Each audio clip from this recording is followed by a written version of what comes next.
اسوي فطور مرقة باقلاء او باقلة، شنو نختار؟ باقلاء.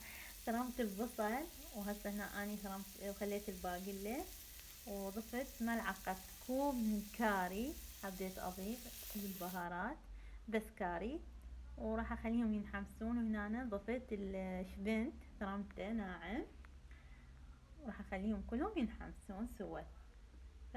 هنا أنا ضفت ملعقتين طعام معجون، راح ينحمس وياهم.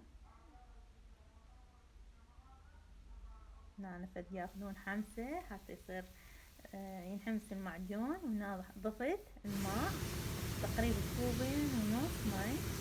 هنا الملح ملعقة كوب ملح. هنا راح على نار وسط لمن تنضج فوق. وهسه هنا انا راح اسوي حلة كرات من حلاوة الجزر على طريقتي. هنا انا برشت الجزر بهذا الشكل، برش ناعم، وضفته راح احمسه على نار هادئة وحتى يخرج منه السوائل. هنا انا ضفت كوب، نص كوب شكر. كمية الشكر حسب رغبتكم، تبون تكون حلوة زيادة او وسط. انا خليت نص كوب شكر، وراح انتظر لما يذوب الشكر ويا الجزر. هنا راح اتركها فد 5 دقائق حمود تبرد. عندي هنا بسكت، طبعا بسكت اخذت حسب كمية الجزر. هنا طحنته بهذا الشكل، راح اضيفه فوق الجزر. ضفته هنا فوق الجزر، وراح اعجن بيهم حتى تكون عجينة متماسكة. اشوف الجفوف هنا كبيرة علي، كل شوية اني اعجن يطلع الشف من ايدي. هنا راح اسويها بهالشكل. راح اسوي هيجي، اخلي الجوز او اي مكسرات انتو عندكم تردون تضيفون. لوز، انا عندي جوز، خليت جوز هنا، وراح اسويها على شكل كرات.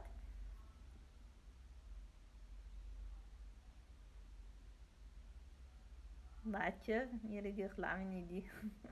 الجفوف كبار علي.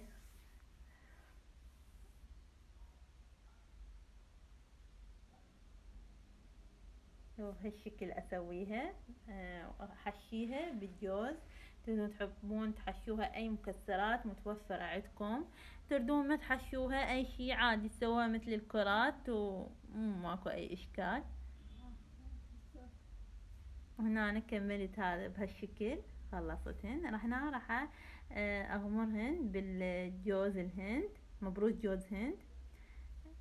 تكون شكلها طيب وشكلها حلو.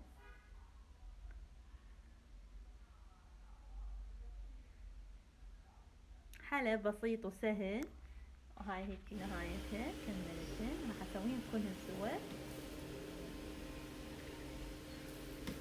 هنا راح اخلي تزيين جوز عندي هيك، راح ازين بيها للشكل. وهاي كملت مالتنا الحلاوة. الكرات الجزر سهلة وبسيطة. حتى تنكل ورا الفطور ويا كوب شاي اهم شي. هنا سفرتنا كملت والحمد لله. راح بعد دقايق ويأذن ان شاء الله. ان شاء الله صيام مقبول للجميع، ورمضان كريم عليكم مرة ثانية. ربي يبارك فيكم، ولا تنسوني باللايك والاشتراك من قناة اكلات ندوش. باي.